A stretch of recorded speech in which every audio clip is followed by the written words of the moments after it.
राजस्थान सक्षम राजस्थान के आज के इस लाइव सेशन में मैं आप सबका स्वागत करती हूँ। तो आज हमारे साथ जुड़ रही हैं सपना पूनिया, जो कि पुलिस इंस्पेक्टर और राजस्थान पुलिस की पहली महिला ओलंपिक एथलीट हैं। सपना जी, आपका बहुत बहुत स्वागत है। सपना जी, आपकी उपलब्धियों की लिस्ट बहुत लंबी है।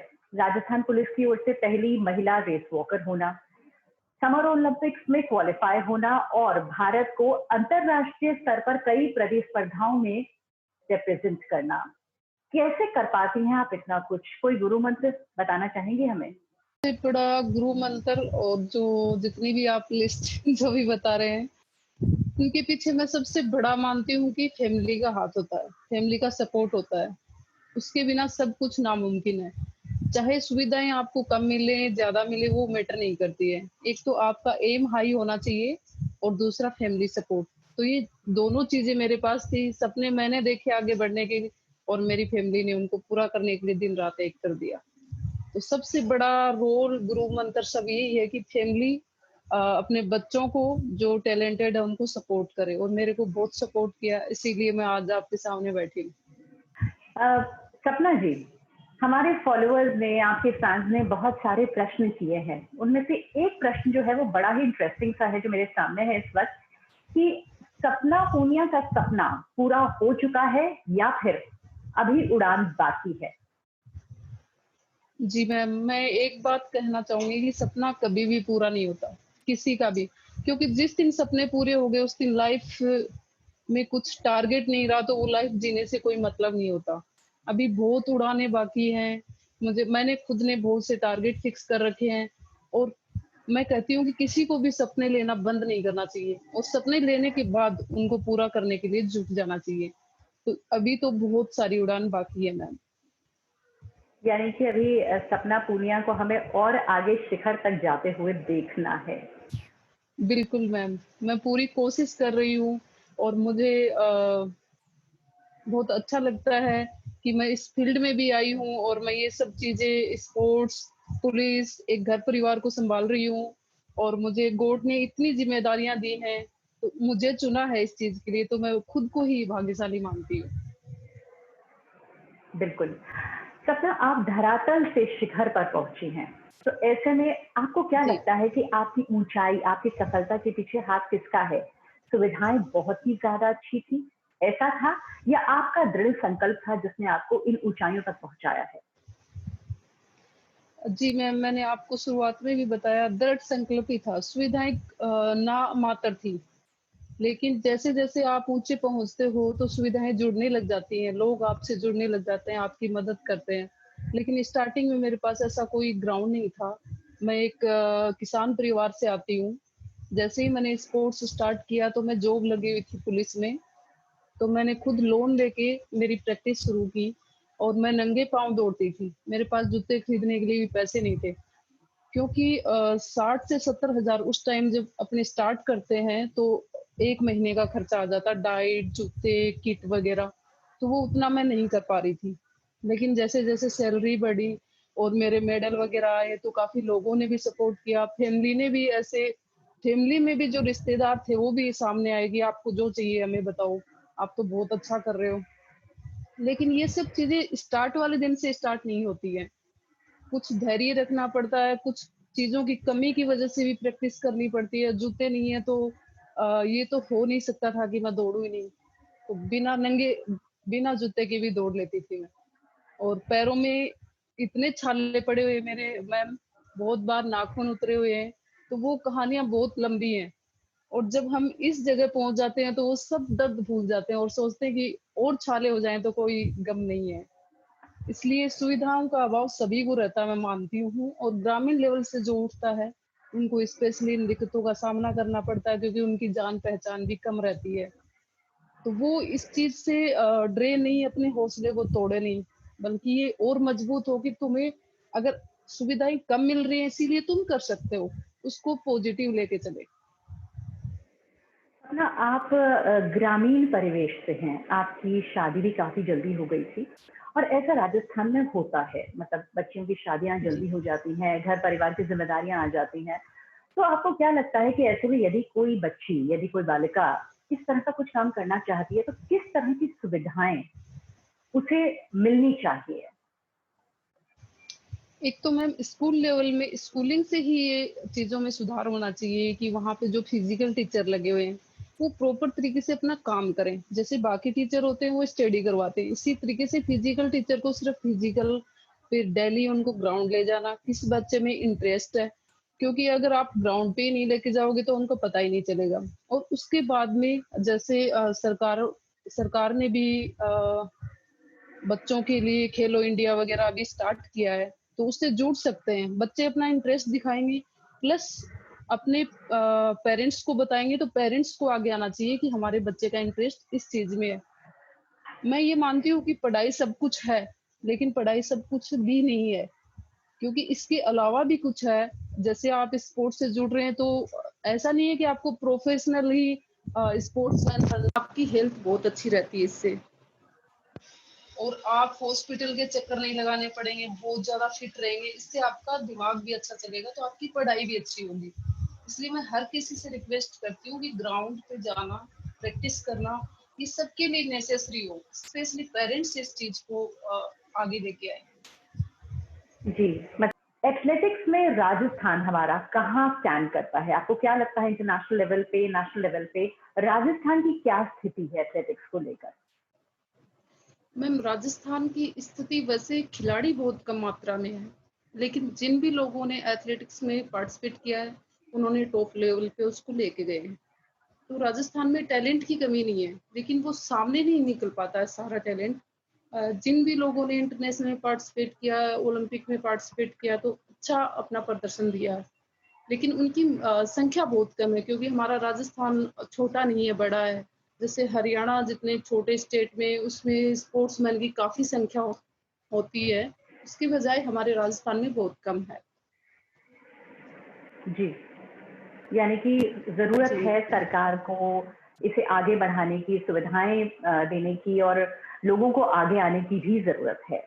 ना जी, आपने अपना सपना पूरा किया शादी के बाद, यानी विवाह के बाद, मातृत्व के बाद आपने सोचा कि आपको ऐसा करना है। तो हमारे पास एक बड़ा ही रोचक सा प्रश्न आया है कि क्या सपने पूरे करने के लिए उम्र का हिसाब रखना ज़रूरी है? क्या सपने पूरे करने के लिए उम्र के बारे में सोचना ज़रूरी है कि अब उम्र हो गई है, अब तो ये हमारे लिए नहीं पॉसिबल है? क्या कहेंगे इसके बारे में आप? ये सबसे ज़्यादा बार पूछा जाने वाला क्वेश्चन है मेरे से, क्योंकि मैंने 25 साल की उम्र में गेम स्टार्ट किया था। और स्पेशली एथलेटिक्स में इतनी एज के बाद में रिकवरी होना मुश्किल होता है। और मेरा इवेंट था 20 किलोमीटर, और मेरे एक बेटा हो चुका था 6 साल का, उसके बाद मैंने स्टार्ट किया। तो मुझे सब लोग बोलते थे कि आप नहीं कर पाओगे, आप कोई और स्पोर्ट्स देख लो या फिर आप जॉब लगे हुए हो। तो मैं सोचती थी कि शायद ये लोग सही कर रहे हैं, ऐसा नहीं होता होगा। लेकिन मुझे तो बस प्रैक्टिस करके एक दिन देखना था कि क्या मैं कर सकती हूँ, मैं क्यों नहीं कर सकती? ये ही सिर्फ़ एक जज़्बा था, एकमात्र, बाकी सब लोगों का नेगेटिव व्यू था कि नहीं कर पाओगे। तो वो चीज़ मैंने तोड़ी, और जो लास्ट ओलंपिक होता है, उससे ऊपर कोई गेम नहीं होता, उस तक मैंने पार्टिसिपेट किया। तो मैं डेफ़िनेटली प्रैक्टिकली मैंने प्रैक्टिकल किया इस चीज़ पे कि ऐज कभी भी आप बूढ़े नहीं होते, मन से हो सकते हो। अगर आपने टारगेट ही नहीं लिया तो फिर कुछ भी नहीं कर पाओगे। फिर आप 20 साल की उम्र में भी बड़े हो सकते हो। इसलिए ऐज कोई बैरियर नहीं है, आप कहीं से भी स्टार्ट कर सकते हो। लेकिन आपका एम बहुत हाई होना चाहिए। यानी कि आपका एम्बिशन, आपकी इच्छा शक्ति बड़ी होनी चाहिए। इससे फ़र्क नहीं पड़ता कि उम्र के कौन से मोड़ पर आप शुरू करते हैं मेहनत बिल्कुल करना। मैम। सबसे जी, ज़्यादा ज़रूरी है अपना एम्बिशन ऊँचा रखना। बिल्कुल मैम। ज़्यादातर ऐसा देखा गया है सपना जी कि यदि बच्चे खेल-कूद की तरफ जाते हैं, उनका मन होता है कि खेलना है, हमें पढ़ाई नहीं करनी है। बहुत से ऐसे बच्चे होते हैं जो खेलना ज़्यादा चाहते हैं, पढ़ाई नहीं करना चाहते। ऐसे में आपको क्या लगता है कि पेरेंट्स को, माता-पिता को आप क्या कहना चाहेंगी कि उनको पढ़ना-लिखने के लिए ही मजबूर किया जाना चाहिए कि पढ़ाई-लिखाई अपनी जगह ज़रूरी है या फिर उनको खेलने-कूदने का पूरा मौका देना चाहिए? बिल्कुल मैम, मैं पेरेंट्स से रिक्वेस्ट करती हूँ इस बात के लिए कि वो बच्चे का मन देखें। अकेली पढ़ाई भी सब कुछ नहीं होती है। अगर बच्चे का मन नहीं है तो आप अगर उसको स्पोर्ट्स से नहीं भी जोड़ेंगे, तो भी वो अच्छे से नहीं पढ़ पाएगा। अगर आप स्पोर्ट्स से जोड़ेंगे, उसको इंटरेस्ट डालेंगे, इससे पढ़ाई में भी इंटरेस्ट आएगा उसको। बोर मत होने दें बच्चे को, स्पोर्ट्स ग्राउंड में लेके जाएँ, एक्टिविटी खुद से करवाएँ। आप सिर्फ़ आजकल देखते हो मैम इतने बड़े बैग हैं बच्चों के, जो हमने शायद 12th क्लास तक की बुक्स होंगी हमारी पूरी। तो मैं इतना परेशान होती हूँ इन बच्चों के लिए। एक्चुअली मैं सोचती हूँ कि 70-80% से ऊपर बच्चों के मार्क्स ज़्यादा आने नहीं चाहिए, लेकिन बच्चे की ऑल ऑल ओवर ग्रोथ होनी चाहिए। अब बच्चा पढ़ाई में तो बहुत इंटेलिजेंट है, 98, 99, लेकिन आप उनको जीके का क्वेश्चन पूछो या स्पोर्ट्स से पता नहीं उनको क्या होता है ये, जो आप ट्यूशन कर रहे हो। तो ये चीज़ें अच्छी नहीं है, उनको चश्मा लग जाते हैं पढ़ाई से। ऑल ओवर ग्रोथ हो, चाहे आपका बच्चा 70%, 75% हो, हर चीज़ में एक्टिव हो। वो मैं मानती हूँ कि वो बहुत इंटेलिजेंट बच्चा होता है। तो मैं पेरेंट्स से रिक्वेस्ट करती हूँ कि वो स्पोर्ट्स से जोड़ें, चाहे उसको प्रोफेशनल स्पोर्ट्समैन बनाएँ या नहीं, उसका स्टडी में भी मन लगेगा। स्टडी भी बहुत ज़रूरी है, लेकिन आज के दिन स्पोर्ट्स भी बहुत ज़रूरी है। क्योंकि जैसे ही एज होती है पेरेंट्स को ये बात पता होगी, जैसे ही एज होती है डॉक्टर के पास जाते हैं और डॉक्टर बोलते हैं कि आप जॉगिंग स्टार्ट करो, आपको ये बीमारी हो गई है। उस टाइम आप करते हो डॉक्टर की सलाह से। ये चीज़ें अगर आप पहले कर दो, तो आपको भी बेनिफिट है और आपके बच्चे की लाइफ के लिए तो बहुत ज़्यादा बेनिफिट है। यानी कि माता-पिता के लिए सलाह ये है कि अगर बच्चे स्पोर्ट्स खेलना चाहते हैं, खेल-कूद की तरफ जाना चाहते हैं, तो उन्हें अलाउ करना चाहिए, उन्हें कोशिश करनी चाहिए, उन्हें एनकरेज करना चाहिए। मैम, तो सपना, आपने जो बातें हमें बताई वो वाक़ई वाक़ई बहुत ज़्यादा ज़रूरी है हम सबके जानने के लिए, और मैंने कोशिश ये की है कि हमारे फैन्स, आपके फैन्स के, हमारे फॉलोअर्स के जितने प्रश्न आए थे, उनको मैंने कोशिश की है कि आपसे पूछने की, लेकिन फिर भी बहुत से सवाल ऐसे हैं जो रह गए हैं। तो अब एक सवाल, एक आपसे मैं दरख्वास्त करना चाहूँगी कि आप कुछ संदेश दें, कोई मैसेज दें उन सभी के लिए जो इस वक़्त आपको लाइव देख पा रहे हैं। सबसे पहले तो मैं स्पेशली लड़कियों के बारे में बोलना चाहती हूँ। जो लड़की आगे आना चाहती है, आगे बढ़ना चाहती है, लेकिन वो सोचती है मुझे ये प्रॉब्लम है, ये प्रॉब्लम, अपनी दिक्कतों को खुलकर सामने रखे, या पेरेंट्स के, टीचर के, या फिर जिसको वो मानती है कि ये शायद मेरी प्रॉब्लम दूर कर दे, झिझके नहीं। और सभी से, भाई-बहन हो, चाहे उसके पेरेंट्स हों, सबसे कंधे से कंधा मिलाकर चले और अपना एम हाई रखे कि मुझे ये करना है। तो सब लोग उसके साथ हो जाते हैं। और बाकी युवाओं के लिए, खिलाड़ियों के लिए मेरा संदेश है कि वो दिन-रात जो मेहनत कर रहे हैं, एक दिन उसका फल बहुत अच्छा मिलता है। इसलिए जो आपने टारगेट फिक्स कर रखा है कि मुझे यहाँ तक खेलना है, ये मुझे खेलना है, तो अपनी मेहनत उस टारगेट से बड़ी रखें, तो आपको वो टारगेट बहुत आसानी से मिल जाएगा। जी, बिल्कुल, बिल्कुल सही कहा आपने।